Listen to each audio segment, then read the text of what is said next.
Hi guys, welcome to Artweed 13131, and we're in week 3 now, as you can see. Moving right along.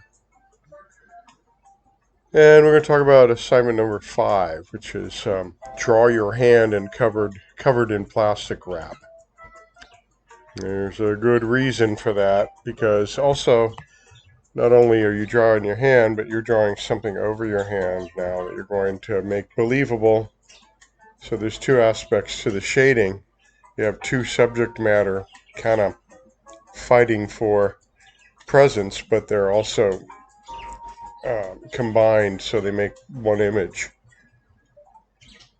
But you may find it challenging to make the hand come through the plastic and show the plastic wrap over the hand, which is transparent but has a lot of reflection marks on it. I'm going to show you a bunch of examples of that, but right now what I want to show you is this example, which is a plastic wrap seemingly over someone's face, to give you the idea. And the reason you see it over the face, first you have the face drawn, and then you have all the light and dark shading and the proportions.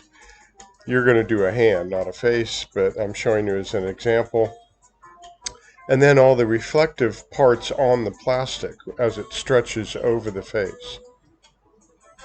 So I want you to sort of stretch it so it's semi-tight but not super tight. It's up to you, but not super loose either, because then it's not going to have any reflective areas on it as much as the stretch when you stretch it over it. But also, not only do you see various tones in the reflection mark.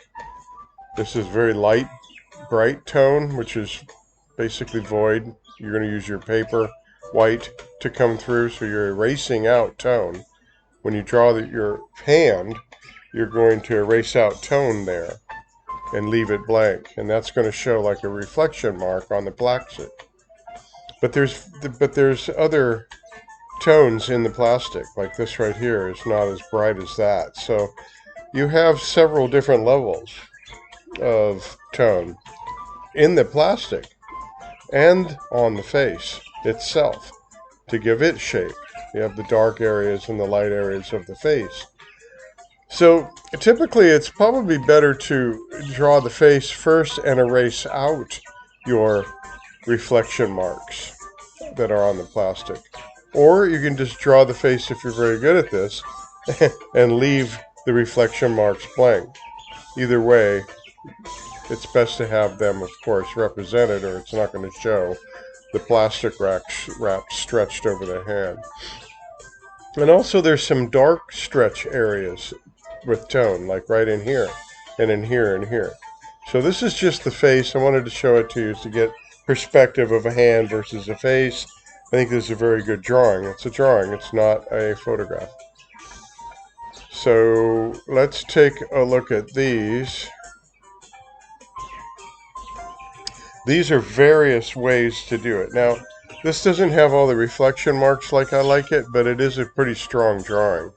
The hand is pretty well done, and you can tell there's plastic wrap, or I think they might have used even a... No, I think this is wrap, but it's not stretched that tight. So this is just one idea on how to do it, which is, it might be harder to accomplish that one, that sort of idea. This is more what I was talking about.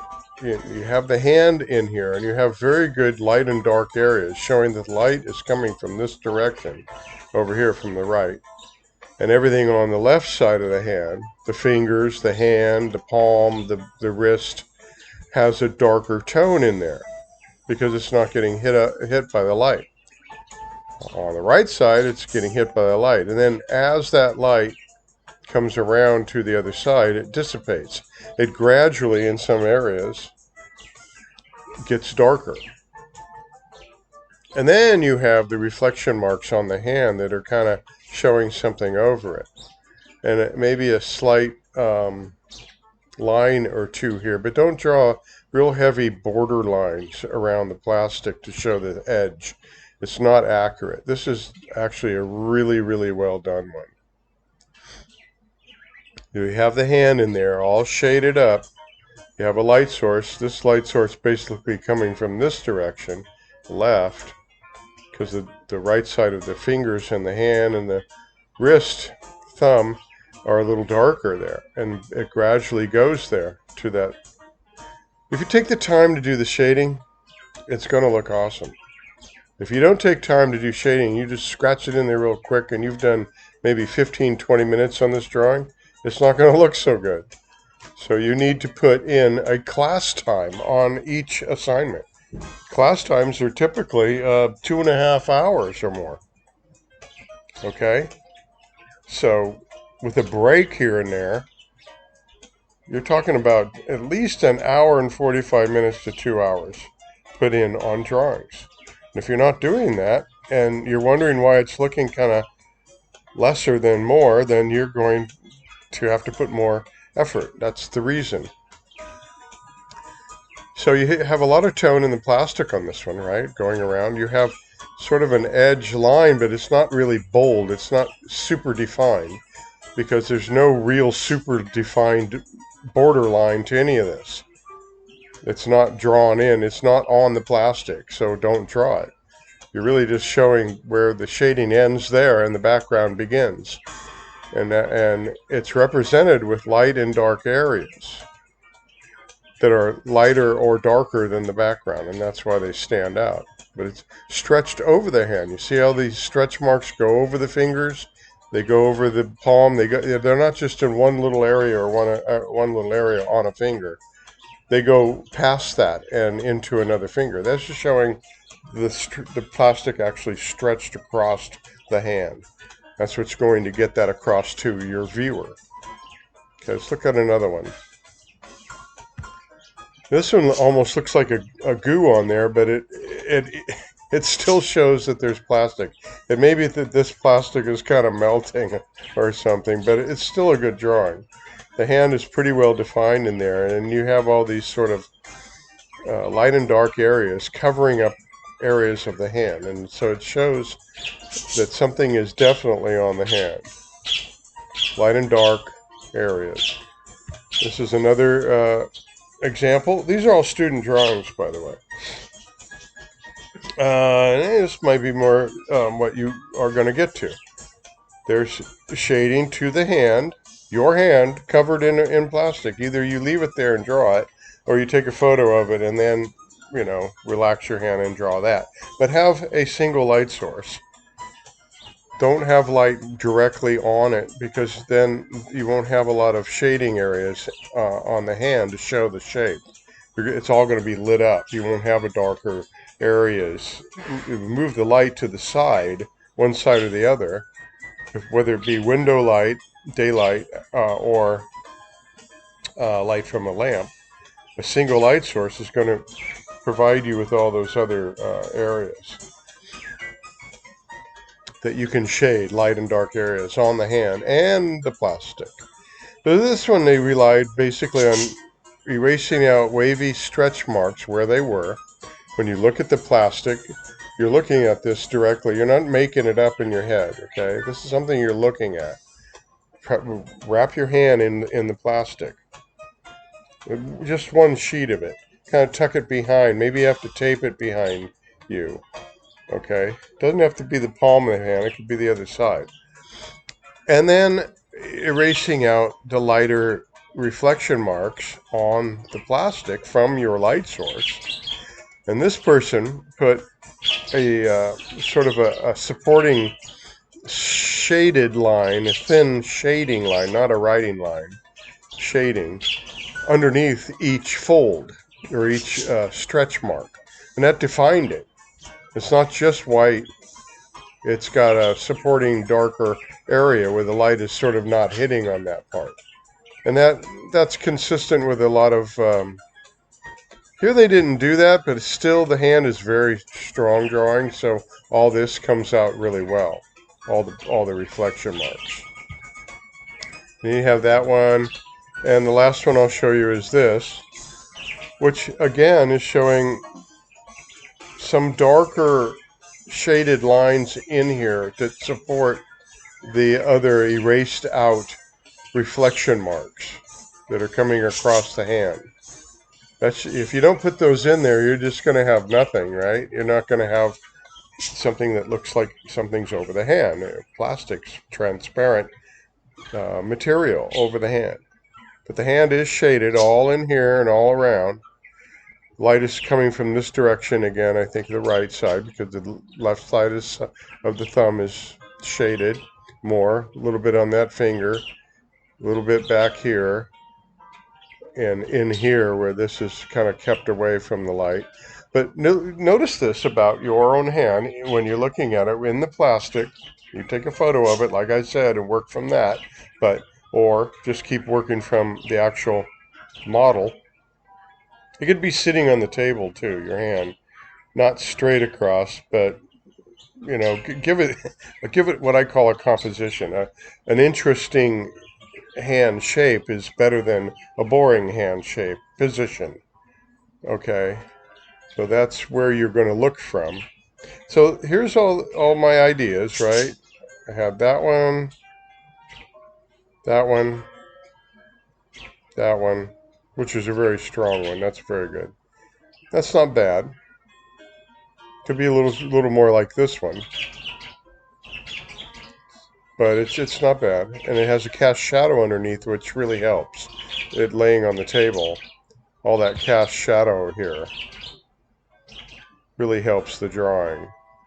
I think this could be a little more strong in here, but it's kind of a phantom look. But since the hand was drawn well, and you can see that something's on it, it's an okay drawing. And this is a very strange one, but it does have a lot of really good parts to the hand. And then you do have this thing over it. See, this is kind of void of some tone. I mean, skin has tone. It's not white as paper. Like I say many times, anything that is not white as paper will have a tone when you're using graphite or color. It'll have various colors that aren't white as paper. Okay? Then that's what you want to do. I think this person left that white. Well, it's an example of how to do this. I would prefer actually a slight tone on all skin. And then you can have darker areas where the light is not hitting as much, like the back of the thumb and over back here. Light's coming from the left on this one. And good contrast right here. So this has a lot of good contrast from this area here and this area. It might have been that lit up, very bright light on it, but still, if it was bright light, it's still, your skin has a tone. And unless you have skin as white as paper, which I don't think many people do. If you do, show me a photo of that.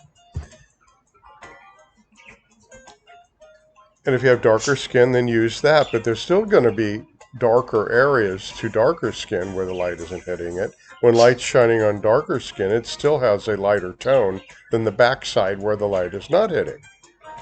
So you've got to work with those tones, as you see them, okay? But I think this should have been used a little bit of a tone in there on this totally void part. It might have helped it have more presence, and then work in a little bit more darker tones to even the darker tones back here and kind of match them up. Have to gradually go into the very lightest tone, which, might have been something like this tone right in here with the tip of the finger. If that tone was all over the hand and then you worked those darker tones in a little more, it would have been a stronger drawing, I think, but it's still pretty nice. All right, there you go with your examples, and we're going to talk about the other assignments for this week. Week 6, crumpled paper, is sort of the same idea. You're learning to shade, to make a shape, a three-dimensional appearance with different material. Okay, now we're working with paper, and we're working with plastic over a hand. And then we're going to move on to other things. And the homework I'll talk about is drawing from a drawing from life, draw the same drawing with your eyes closed. I'll talk about that on Wednesday or Thursday when I post the other video. Okay, so if you still haven't sent me stuff from all your work from week 1, you should get that in, because I said by the end of week 2, you should have week 1 to me. And then by the end of week 3, week 2 should be in my hands. And down the line. This way you don't fall behind.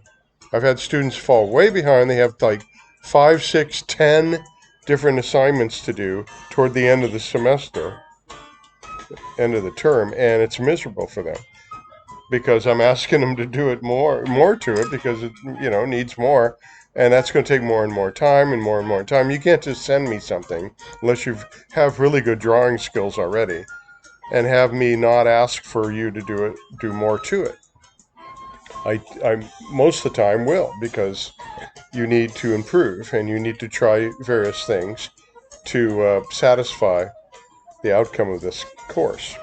So that's what we'll have to get to, and that takes time. So you don't want all these piling up on you. You want to get them to me by the next week or so, and you can always work on them continuous, but at least get me the first attempt by the following week, so we can start working on it, and hopefully you'll get done with that, within a relative small amount of time. But if it takes you all semester to get a really good grade on any of this, you have that time. You can do that. I'm just telling you to get it to me earlier, because they'll start to pile up. So there is some effort there. Use that effort in the time spent in class time, which is typically 2.5 hours or so per assignment. 2 classes a week and a homework. All right, we'll talk with you later. Look for the next video coming up, and use all your shading knowledge from the first videos, and maybe go back and watch those, or even go to YouTube yourself, and you can put in shading drawing demonstrations on anything, and it'll show you all these videos so you can watch them yourself. That's where I get them.